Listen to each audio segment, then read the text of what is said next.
13 November 2025 খ্রিস্টাব্দ তারিখে প্রণীত নিম্নে উল্লেখিত আদেশটি এতদ্বারা জনসাধারণের জ্ঞাতার্থে প্রকাশ করা হইল।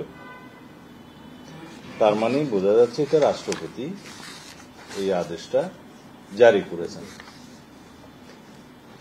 রাষ্ট্রপতির অর্ডিন্যান্স জারির ক্ষমতা আছে, আমাদের সংবিধান অনুসারে আদেশ জারির কোনো ক্ষমতা নেই। প্রেসিডেন্ট অর্ডার এটা একটা ইতিহাস।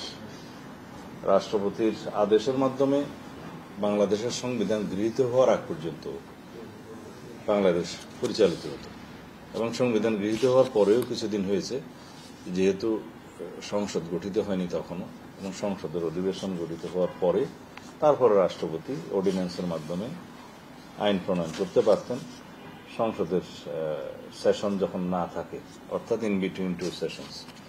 এই আদেশের মর্যাদা কি হবে, এই আদেশের বৈধতা কি হবে, সেটা জুডিশিয়ারি বলতে পারবে, বিচার বিভাগ বলতে পারবে।